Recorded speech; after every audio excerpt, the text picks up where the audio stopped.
Hello students, कैसे हैं आप लोग। उम्मीद है सभी एकदम बढ़िया होंगे और AKTU काउंसलिंग 2022 के लिए आप लोग उत्साहित भी होंगे। स्टूडेंट्स, इस वीडियो में मैं कंप्लीट डिस्कशन करने वाला हूं AKTU काउंसलिंग 2022 को क्या क्या पॉइंट डिस्कस करूंगा। सबसे पहले उसकी बात करूंगा, लेकिन उससे पहले आप लोगों से एक रिक्वेस्ट और भी है कि जो लोग भी चैनल पर नए हैं चैनल को सब्सक्राइब करके जुड़ जाइए, वीडियो को लाइक करिए, जिससे जो भी वीडियोस मैं आपके लिए AKTU काउंसलिंग के लिए लाऊं वो आप तक पहुंच सके। स्टूडेंट्स, तो चलिए पहले बात करते हैं कि कौन कौन से ऐसे पॉइंट हैं जो मैं इस वीडियो में डिस्कस करने वाला हूं। देखिए, सबसे पहले अपन लोग बात करने वाले हैं AKTU काउंसलिंग की फी, उसके बाद कौन कौन से इसमें स्टेप होते हैं, इसके बाद बात करेंगे दूसरे नंबर पर डॉक्यूमेंट आपके क्या क्या लगेंगे, डॉक्यूमेंट वेरिफिकेशन होगा कैसे, कौन से डॉक्यूमेंट आपको AKTU कॉलेज में देना है, कैसे होगा, ये सारी चीजें ऑफलाइन होंगी ऑनलाइन होंगी, क्या किसी आपको नजदीकी AKTU एफिलिएटेड कॉलेज में जाना होगा, सारी चीजें A to Z सब कुछ बताऊंगा। कौन कौन से डॉक्यूमेंट लगेंगे ये भी मैं आपको बता दूंगा।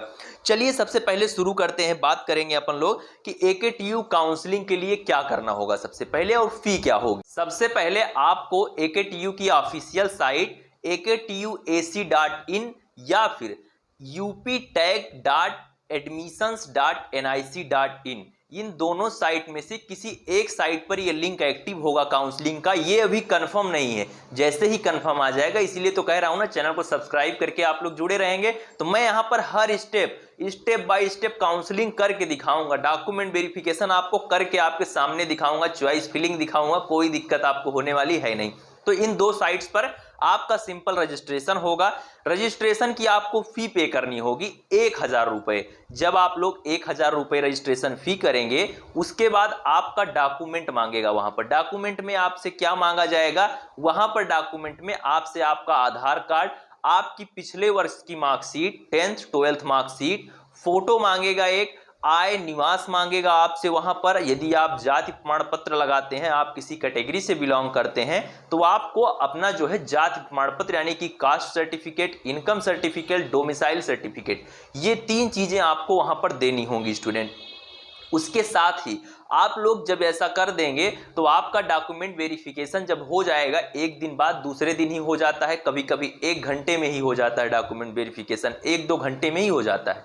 आपको एक पॉपअप मैसेज मिलेगा और फिर उस मैसेज से आपको बताया जाएगा कि आपका डॉक्यूमेंट वेरिफिकेशन हो गया है, अब आप एलिजिबल हैं अपनी चॉइस फिलिंग के लिए। स्टूडेंट, चॉइस फिलिंग के लिए जब आप एलिजिबल हो जाएंगे, फिर आप अपने कॉलेजेस को चुनेंगे। कॉलेज को आप चुनेंगे, उसके बाद आपका सीट अलॉटमेंट का रिजल्ट आएगा आपके शेड्यूल के अकॉर्डिंग। शेड्यूल के अकॉर्डिंग देखिए, जो भी मैं डॉक्यूमेंट यहां पर बताया हूं अभी, ये कंप्लीट डॉक्यूमेंट नहीं है। अभी मैं आपको और भी डॉक्यूमेंट बताने वाला हूं, वो भी आपके पास होने चाहिए। कंप्लीट डॉक्यूमेंट अभी मैं आपको स्क्रीन पर दिखाऊंगा। ये तो मैंने सिर्फ बेसिक जानकारी देने के लिए बताया। अभी डॉक्यूमेंट की स्पेशल जो है मैं यहां पर आपको क्लिप चला के दिखा दूंगा। वहां पर मेरे पास PDF है, कॉलेज का PDF है, बिल्कुल एकदम पिछली साल एक स्टूडेंट के एडमिशन का ही PDF है जो मैं आपको दिखाने वाला हूं स्टूडेंट, ठीक है। तो उसके बाद क्या होगा, आपका रिजल्ट आएगा। रिजल्ट आने के बाद जिसको सीट मिली है, यदि उसमें से किसी स्टूडेंट को पसंद है तो वो फ्रीज करेगा, जिसे सीट नहीं पसंद है और मिली है वो फ्लॉट करेगा। ये मैं भी मिलने वाले की बात कर रहा हूं, जिसे सीट मिल चुकी है उसके चुने हुए कॉलेज में से। जो स्टूडेंट यहां पर फ्रीज करेंगे उनको अपनी फी पे करनी होगी 20,000 रुपए, और जो स्टूडेंट फ्लॉट करेंगे उनको भी 20,000 रुपए ही उनको भी सीट कंफर्मेशन फी पे करनी होगी जनरल कैटेगरी के लिए। जो कैंडिडेट SC या ST से बिलोंग करेंगे उनका 12,000 रुपए। मैं ये सारी जानकारी पिछले वर्ष के डाटा से आपको बता रहा हूं और इस वर्ष भी ऐसा होने की पूरी संभावना है। 12,000 रुपए कैटेगरी वालों का लगेगा, जो स्पेशल कैटेगरी से बिलोंग करते हैं, SC ST और जो भी कैटेगरी है वहां से जो लोग बिलोंग करते हैं उनका 12,000 रुपए लगेगा। फिर क्या होगा, जो लोग फ्लॉट चूज कर किए रहेंगे उनको कुछ भी नहीं करना है, उनको सेकंड राउंड का वेट करना है। लेकिन जो यहां पर फर्स्ट राउंड का चुनेंगे उनको यहां पर डेट आएगा, उनके लिए प्रोविजनल लेटर आ जाएगा, वो उसको देखेंगे, उसी डेट को उनको अपने कॉलेज में पहुंचकर भी वहां पर भी डॉक्यूमेंट देने होंगे। वो डॉक्यूमेंट मैं अभी आपको आपकी स्क्रीन पर दिखा रहा हूं कि वहां आपको कौन से डॉक्यूमेंट ले जाने हैं। फिर बात आएगी स्टूडेंट, उन स्टूडेंट की कि जिनको कॉलेज नहीं मिला है, जिनको कॉलेज नहीं मिला है पिछले वर्ष उनको सेकंड राउंड में भी चॉइस फिलिंग का ऑप्शन दिया गया। तो यदि इस वर्ष भी ऐसा होता है तो उनको भी चॉइस फिलिंग का वहां पर ऑप्शन दिया जाएगा और उनको भी क्या किया जाएगा, फिर से उनको सीट अलॉट अपनी करने का एक मौका मिलेगा। लेकिन चलिए सबसे पहले अपन लोग अब क्या बात कर लेते हैं यहाँ पर कि ये तो हो गए आपके काउंसलिंग के स्टेप। और हाँ, एक बात और बता देता हूं कि काउंसलिंग में आपके 10 राउंड तक होती है काउंसलिंग, जो कि पिछली बार हुई। अब बहुत से ऐसे स्टूडेंट होंगे जो सवाल करेंगे, सर मान लीजिए कि 10 राउंड के बाद भी सीट वैकेंट हो गई तो क्या करेंगे। देखो AKTU में बहुत कॉलेज हैं, आपको पता होगा 800 से ज़्यादा कॉलेज हमेशा बोलता रहता हूं, अब की बार और बढ़ गए हैं, 900 के ऊपर भी चले गए हैं। ठीक है, तो क्या होगा कि सीट जो वैकेंट आपकी रहेंगी वो स्पॉट राउंड काउंसलिंग होती है। अब कुछ लोगों का सवाल ये भी होगा, सर स्पॉट राउंड क्या होता है। स्पॉट राउंड वो होता है उसमें आपका उस कॉलेज में पर्टिकुलर आपको पहुंचना होगा। जैसे कि क्या हुआ, स्पॉट राउंड की एक लिस्ट आती है, इस कॉलेज में इतनी सीटें वैकेंट हैं काउंसलिंग के बाद, तो स्पॉट राउंड की डेट आएगी कि इतने डेट से इतने डेट के बीच में इस कॉलेज की स्पॉट राउंड काउंसलिंग होगी। वहां पर क्या होगा कि आपको अपना डॉक्यूमेंट लेकर जाना होगा। वो क्या होता है कि पहले आओ पहले पाओ, 10 सीट बची है, यहां से 50 स्टूडेंट को जाना है। मान लीजिए कि 3 दिन का स्पॉट राउंड है, तो जिस दिन पहला दिन है यदि उस दिन 10 सीटों पे स्टूडेंट पहुंच गए तो वो सीट खत्म। अब चलिए हम आपको डॉक्यूमेंट दिखा देते हैं कि कौन से डॉक्यूमेंट आपके काउंसलिंग में लगेंगे, जिस पर 50 सवाल, मतलब ये समझ लीजिए कि पर्सनल में बहुत सारे मैसेज आए इसके लिए। यहाँ पर जो आपका पहला डॉक्यूमेंट लगने वाला है वो तो आपकी आईडी यानी कि आपका आधार कार्ड, ये सबसे बड़ा डॉक्यूमेंट होता है। इसके बिना तो कुछ भी कहीं नहीं होता, आप एग्जाम भी नहीं देने जाते हैं, तो इसके बारे में बताने की कोई ज़रूरत नहीं है। उसके बाद लिखा है, इसको आप इग्नोर करेंगे। यहाँ पर आपका हो जाएगा CUET 2022 का रिजल्ट, CUET 2022 का रिजल्ट यहाँ पर हो जाएगा, आप लोग इसको ध्यान दीजिएगा। फिर आएगा अलॉटमेंट लेटर, ये वो अलॉटमेंट लेटर होगा जब आप अपने AKTU की काउंसलिंग करेंगे तो ये जो सीट आपको अलॉट होगी जिस कॉलेज की, तो उस कॉलेज का अलॉटमेंट लेटर होगा आपके पास। हाई स्कूल की मार्कशीट होनी चाहिए आपके पास। देखिए अलॉटमेंट लेटर अभी नहीं मिलेगा, अलॉटमेंट लेटर आपको मिलेगा जब आप लोग काउंसलिंग करेंगे और सीट अलॉट हो जाएगी तो इसीलिए आप अभी इसको भी इग्नोर करिए, जब आपकी काउंसलिंग होगी तब इसको फोकस करना है आपको।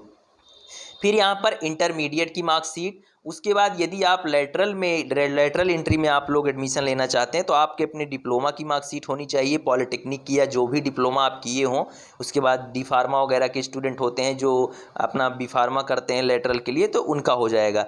फिर यहाँ पर डिप्लोमा सर्टिफिकेट लेटरल के लिए यहाँ पर लिखा गया, आप लोग देख ही रहे हैं। फिर बात आती है बीटेक की मार्कशीट की, जो लोग एमटेक वगैरह कर रहे हैं उनके लिए बीटेक की मार्कशीट लगेगी। तो जो चीज़ें नहीं है मार्कशीट में उसको इग्नोर करिए, लास्ट ईयर मार्कशीट लगेगी आपकी, ठीक है। लास्ट ईयर मार्कशीट जो होगी आपकी, जैसे कि 10th 12th, उसके बाद यदि लेटरल में रह रहे हैं 10th 12th के साथ साथ आपकी डिप्लोमा की भी मार्कशीट लगेगी।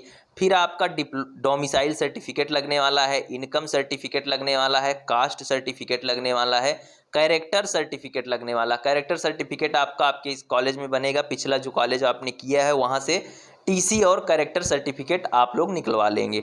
यदि आप अदर देन यूपी हैं, यूपी के बाहर के हैं, तो आपको माइग्रेशन सर्टिफिकेट भी लगाना होता है। साथ में 5 फोटो आपकी होनी चाहिए, ये आपको ध्यान देना होगा। 2 फोटो आपकी पेरेंट्स की होनी चाहिए, फादर एंड मदर की। किसके लिए होता है ये हॉस्टल जो अलॉट होता है वहाँ पर लगता है सिक्योरिटी पर्पज़ के लिए, तो इसको भी आप रखेंगे अपने पास।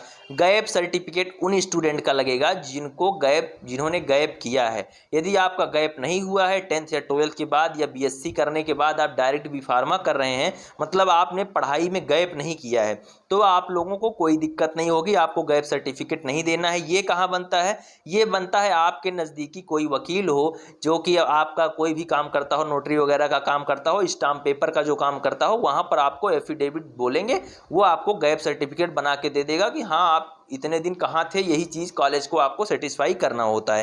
तो ये तो हो गई अब डॉक्यूमेंट की बात स्टूडेंट, लेकिन अब और थोड़ी सी बात हम लोग कर लेते हैं। ये तो हो गई डॉक्यूमेंट की बात, लेकिन स्टूडेंट यदि इसके बाद भी आपका कोई सवाल किसी डॉक्यूमेंट को लेकर फंस रहा है या कोई भी आपका पर्सनल सवाल यहाँ पर आता है कि सर मेरा होगा कि नहीं होगा, मेरा ये चीज़ मुझे प्रॉब्लम है, मैं बाहर से हूँ, यूपी के अदर स्टेट हूँ मैं, और मेरे पिताजी यहाँ से बिलोंग करते हैं, वहाँ से बिलोंग करते हैं, तो उन सबका भी सॉल्यूशन आपको नीचे डिस्क्रिप्शन में आपको इंस्टा अकाउंट मिल जाएगा। जो भी आपके सवाल होंगे वहाँ पर आप पूछ सकते हैं। टेलीग्राम ग्रुप का लिंक आपको मिलेगा, उसको ज्वाइन करें, वहाँ पर ढेर सारे स्टूडेंट होते हैं, वही आपके सवालों का जवाब दे देते हैं, मुझे कभी कभी ज़रूरत ही नहीं पड़ती है।